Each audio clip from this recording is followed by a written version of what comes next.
The evacuation of New Orleans. Officials promised it, but why is it taking so long? What's going on? Team coverage from the disaster zone continues. Also, in the wake of Katrina, it isn't just gas you'll be paying more for. Details in The Price Patrol. Tonight on the CBS Evening News with Bob Schieffer. Experience you can trust. Under siege and desperate, with little food, drinking water, or shelter, what's ahead for the victims of Hurricane Katrina? We'll have stories of survival and rescue on the Saturday Early Show. A Wall Street superstar murdered in the Hamptons. Money, betrayal, bizarre case you have no idea. A 48 Hours mystery Saturday. Straight ahead on CBS 4 News at noon, a large explosion rocks New Orleans, a chemical fire sending flames and smoke towering into the sky. Live pictures right here of Mobile, Alabama, as President Bush makes a visit to some of the hurricane-ravaged areas. But not before the mayor of New Orleans lashes out at the federal relief effort so far. South Floridians are rallying and sending help to the area, not just supplies, but people, too. And TD 14th strengthening into Tropical Storm Maria. Good afternoon, everyone. I'm Elliot Rodriguez. And I'm Susan Barnett, in for Joy Purdy. CBS 4 News at noon starts right now. Now, live, this is CBS 4 News at noon. First at noon, the Houston Astrodome is full. Evacuees from Hurricane Katrina now going to the Reliance Center, the stadium next door to the Astrodome. This as President Bush gets a first-hand look at the devastation. On the ground, the National Guard wants hurricane-ravaged New Orleans to know this: the cavalry is coming. And shoot-to-kill orders have been issued to stop the violence. We kick off our live team coverage from Kenner, Louisiana, right outside New Orleans, with CBS 4's Brian Andrews. Brian. Sweltering heat and now sweltering tempers. Where is the government? Why has it taken them this long to get to us? There are people dying in the street and people stepping over bodies to get out of New Orleans. Let's take you to videotape and show you New Orleans International Airport, which has become a makeshift field hospital. The hospitals in New Orleans have been emptying out. People have been going to the New Orleans International Airport, either walking there or getting taken there by bus, and they are spread out all over the terminals, all over the concourses. These are sick people who are also bitter, extremely disgruntled with the way the relief mission has been handled. And without water, electricity, without sleep for the last at least 4 days. We've been bounced from here to there, and we're tired of it. We're tired of it. There was entirely no cause to have to treat us like this. They should have evacuated us out of here at least by Friday or Saturday. Those interviews from New Orleans International Airport, which is kind of just down Airline Highway this way. If you see in the distance, you can see a law enforcement caravan coming in to help in the rescue and relief efforts. People are driving around, but we still don't have any power. Let me show you where we're at. This is Camp CBS. Tim McFarland, our photographer, is going to show you the tents that we were sleeping in last night. Also, we'll give you a shot of our satellite truck where we're working, and you're going to see lots of cans of gas. That's it. Until the gas comes in, that's all we have to stay on the air. Now, speaking of gas and highways and trying to get into town, we had one of our cameramen, Tim McFarland, go out a little bit earlier to Interstate 10 in Metairie, which is another suburb of New Orleans, where there are literally thousands of people standing on the highway who have no idea what to do next. Interstate 10 in Metairie. All personnel to the other side of the metal barricade. It's now a giant refugee camp littered with trash. Just like being treated like animals. Patience is wearing thin. The one in the wheelchair, she's a diabetic. She needs help now. They say they have 40 buses back there. Bust them open. Open the barricade. It's hot out here. I have high blood pressure. I'm about to pass out. What y'all gonna do? People are stranded all along the expressway here, unsure what's next for them. They said we're going to Houston. But we go to Houston, I mean, I got to come back because my whole livelihood is here. I got to go back and get all my property and everything. But I just want to leave. We see elderly people, people in wheelchairs, little kids, even newborns. While some listen to the radio, others just sit in the sun, staring off into space. One woman holding her small dog. It's bad here, and people are wondering when it's going to get better.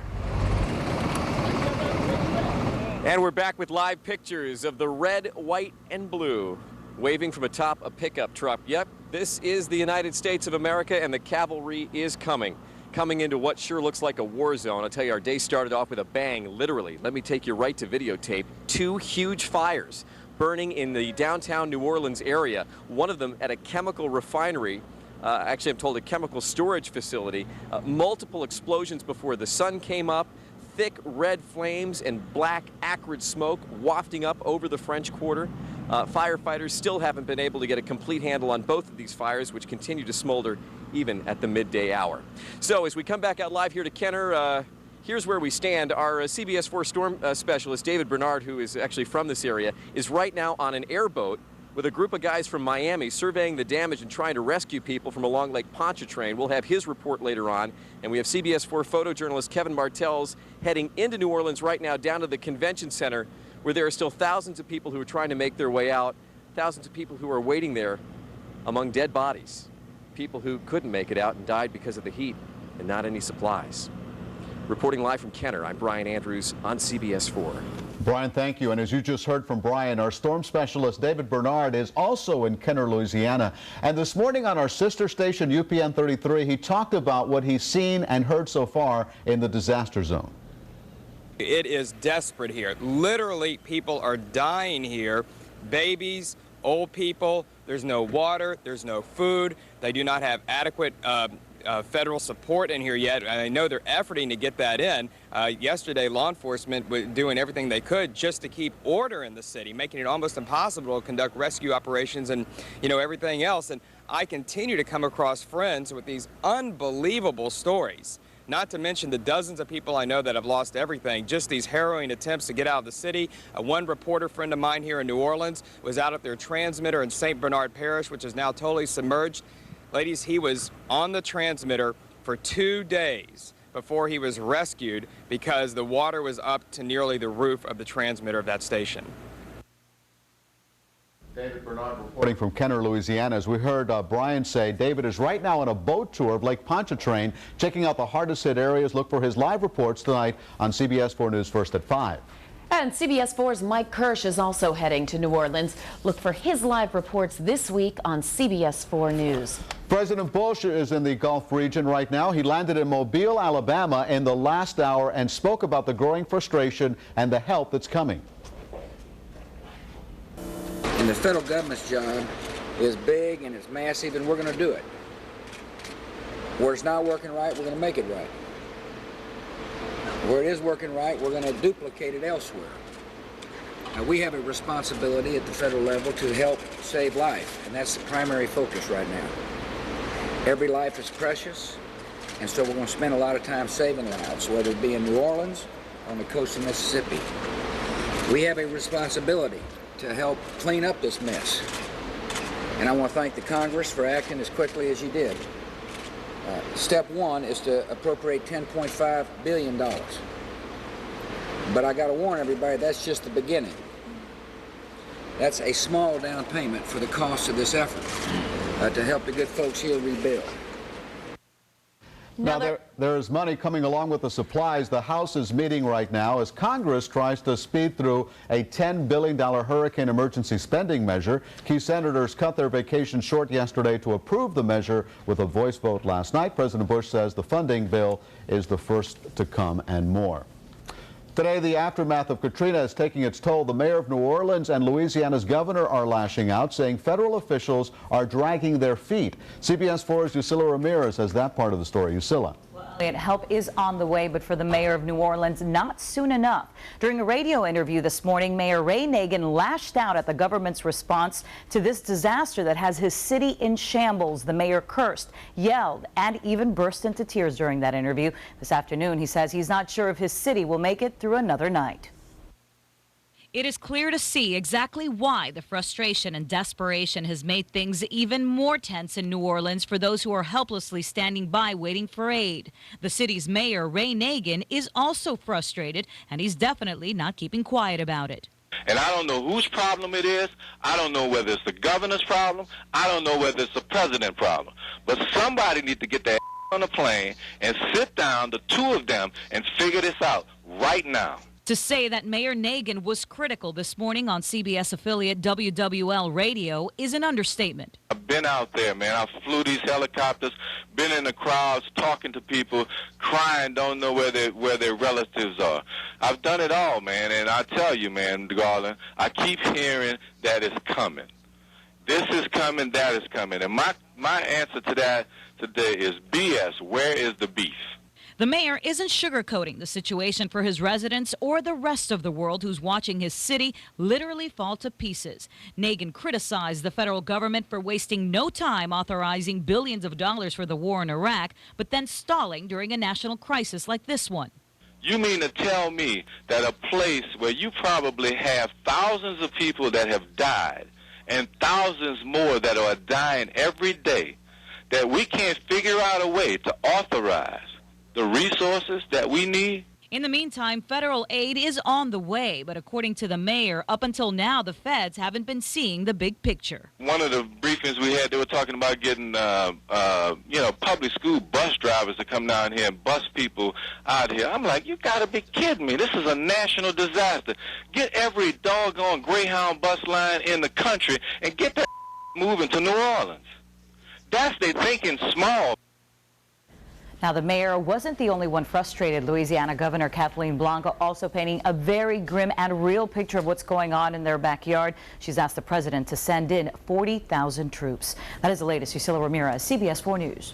And there is anger this noon from members of the Congressional Black Caucus demanding that action be taken immediately. CBS 4's Angela Ray is here with that part of the story for us. Angela. Susan, it is day number 5 since Hurricane Katrina devastated the Gulf Coast region, and today African-American leaders representing Congress, the NAACP, the National Urban League, and the National Black Caucus came out in full force to support the victims. I'm ashamed of America. I'm ashamed of our government. Michigan Congresswoman Carolyn Kilpatrick joining members of leading African-American organizations demanding the government do something for the victims of Hurricane Katrina now. President Bush has said the relief results are not acceptable. The masses of people thirsty, starving, hopeless. Leading African Americans agreeing. Today, the Congress will approve a $10 billion emergency aid package to help fund relief efforts. The question is that, as we understand it, those funds will be going to FEMA. And to be very frank with you, I, for one, have not been very impressed with FEMA to date. African-American leaders didn't just voice their anger at the way the government has handled the devastation caused by Hurricane Katrina. The leaders also slammed the media. The news media has now shifted the conversation from the devastation that their lives have experienced, that their families have experienced, to what people do in desperate circumstances, including steal, loot, and act less than civilized. There is no justification for the behavior even under these extraordinary circumstances. But as we stand here in Washington, D.C., comfortable in our middle classness, comfortable away from the storm and away from the devastation, who are we to say what law and order should be in this unspeakable environment? First of all, the people are not refugees. They are American citizens. They pay taxes, they raise their families, they help America grow, and I wish the media would call them American citizens and not refugees, which relegates them to another whole status. And while the suffering wait and wait for relief, African-American leaders have raised their voice in unison to champion their cause. But there's something else that we must do. We must reassure the residents of those states that we are indeed one nation under God, the United States. And the mayor of Detroit is offering to fly 500 families to his city and set them up immediately with housing, clothes, food, and electricity until they can get back on their feet. Angela Ray, CBS 4 News. Thanks, Angela. For the thousands of hurricane victims waiting for help at the New Orleans Superdome and the Convention Center, it has become more than just a wait for food and water. One evacuee's voice speaks for the masses of people. No food, no water. You can say almost 90-degree heat inside. We have small children and sick and elderly people dying every day. Small children being raped and killed. People running around with guns. I'm scared for my life, my wife, and my 5-year-old daughter's life. Now, many evacuees have already been bused to the Astrodome in Houston, but at that facility is filling up. Others are being sent to San Antonio, Dallas, and Huntsville, as well as the Reliance Center next to the Astrodome. Texas's governor says his state is prepared to accept as many as 75,000 people. And engineers are working at a frenzied pace. They're trying to repair broken levees in New Orleans. Helicopters are dropping sandbags into one of the smaller dam breaks. If they can close the breaks, officials can then begin the process of pumping water out of the city. A teenager takes a school bus and makes the 7-hour drive from New Orleans to Houston, picking up a couple dozen new friends along the way. The 18-year-old says it was a matter of survival and wanting to help others. I don't care if I get blamed for it, as long as I just save my people. Well, throughout the morning, buses have been arriving at the Superdome in Houston with evacuees from New Orleans. A music legend has been rescued from the devastation of Hurricane Katrina. Singer Fats Domino apparently rode out the storm in his New Orleans home and was rescued by boat from his flooded neighborhood. The 77-year-old R&B star was reported missing. Now, Domino has sold more than 100 million records in his long career, including the legendary singles Blueberry Hill and Ain't That a Shame. Police, the Coast Guard, Customs, and Border Patrol, and FP&L. They're just some of the South Florida agencies helping residents in the storm-ravaged Gulf Coast. CBS 4's Nefertiti Jaquez is live in Opa-locka with details on that. Beth? Good afternoon, Elliot. We're actually going to take you to live pics. The cargo plane set to carry supplies and a 22-member crew back to those affected areas just arrived here on the scene. Coast Guard officials telling us earlier this morning that they are preparing relief supplies not only for the people there but for their crew, hopefully to better serve the helpless people in the hammered areas of the Gulf Coast. And while the Coast Guard usually does search and rescue missions, as you know, the 22-person team heading up this particular trip are specifically specialized in both law enforcement and waterside safety security, but say that they are up for anything that may arise. Then we have Miami police also stepping in to help out, sending a staff of over a dozen officers to New Orleans to provide security to help those people over there as well. And so you have the plane that's just got here, and then you have the crew all the way behind me, if Peter can pan all the way over here, as they prepare to get on the cargo plane to head over there to the ravaged areas. At this point, that's all we have. We're here at the Opa-locka Airport. Nefertiti Jaquez, CBS 4 News. And if you would like to donate to the victims of Hurricane Katrina, call Neighbors for Neighbors. That number is 305-597-4404. A generous donation this morning to the victims of Hurricane Katrina. Kai's Company CEO Michael Pappas presented a check for $32,000 to Neighbors for Neighbors. He hopes that donation will help kick off a fundraising drive to pay fuel costs to transport relief goods to hard-hit areas. He's also urging people to go into any Kai's office from Palm Beach to South Dade and donate whatever they can. And stay with CBS 4 News for your complete coverage. We will have news updates every half hour throughout the day with the latest developments out of the hurricane-ravaged region. And then tonight, tune in for an hour-long edition of the CBS Evening News with Bob Schieffer on the aftermath of Hurricane Katrina. That's tonight on CBS 4 News starting at 6, and then CBS News at 6:30. Then join us this weekend for a 1-hour Hurricane Katrina special and telethon. We will bring you the latest out of the Gulf Coast and give you a chance to help out the victims. Don't miss it. It's this Saturday at 7 in the evening, then again on our sister station, UPN 33. That will air Sunday at 1 p.m. Your weather station is tracking Tropical Storm Maria right now, just upgraded from a tropical depression. It was number 14. Now it's a tropical storm, and there's more activity we're watching. That's right. CBS 4's Elizabeth Hart live in weather control with more for us. Elizabeth.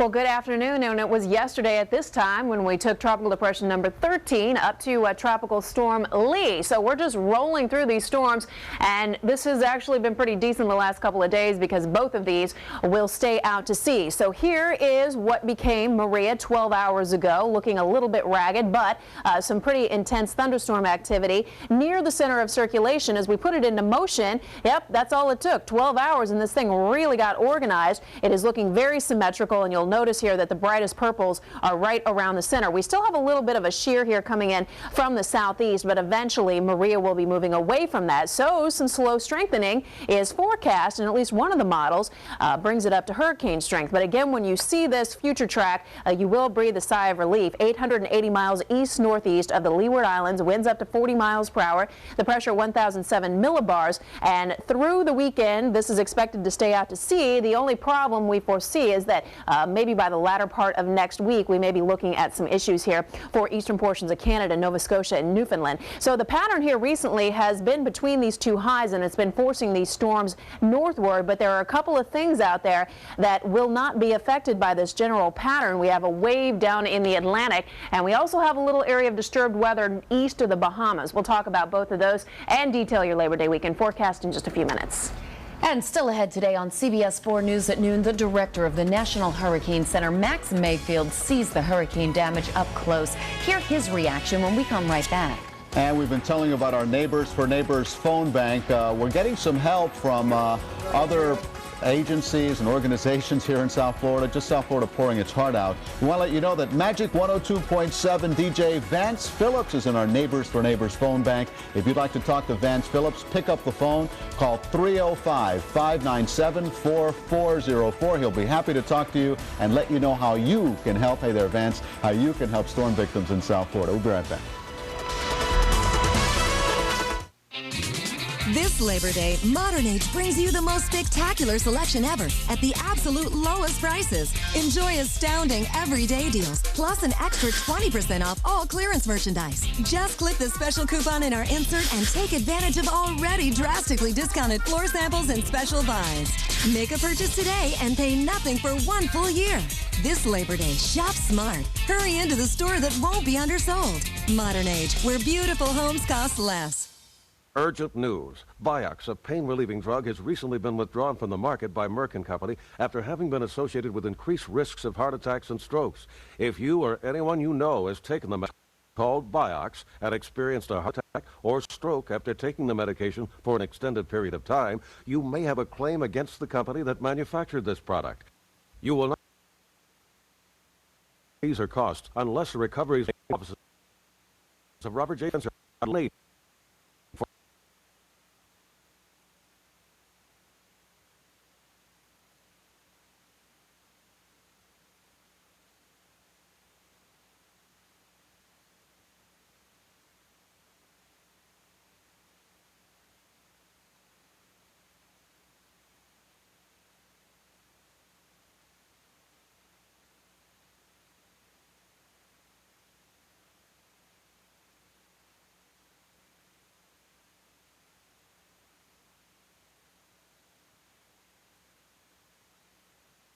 Was exactly right on target. People in the affected areas did have plenty of time to get out of harm's way. Also, though, as part of the post-storm evaluation this time, Director Max Mayfield has been personally touring the destruction zone, and this morning he sat down with us to give us some thoughts about that.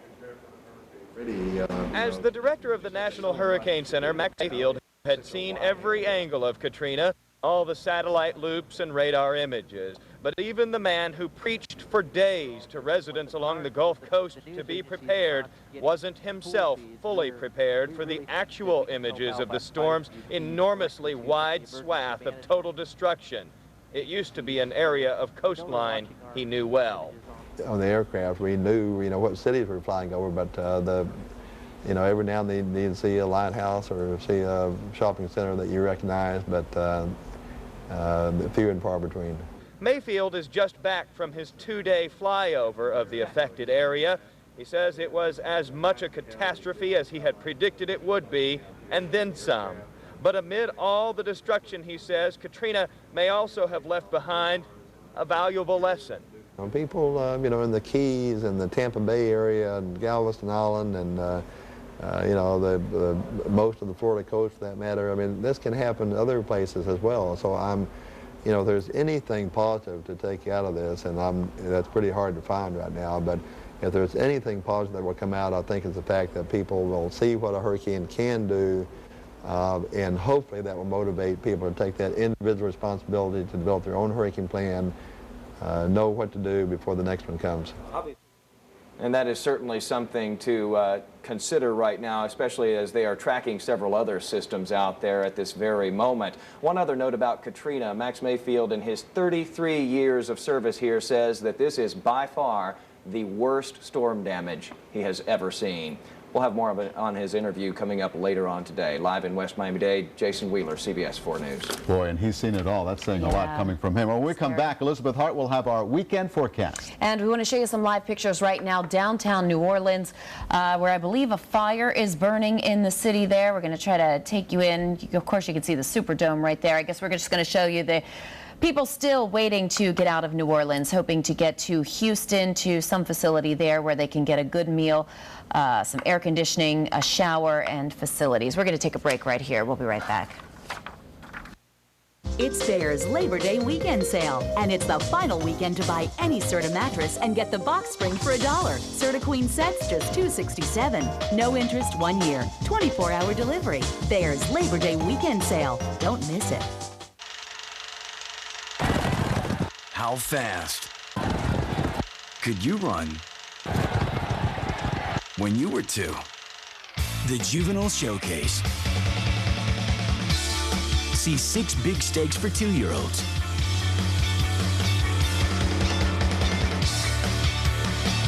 And score a free t-shirt. Saturday at Calder.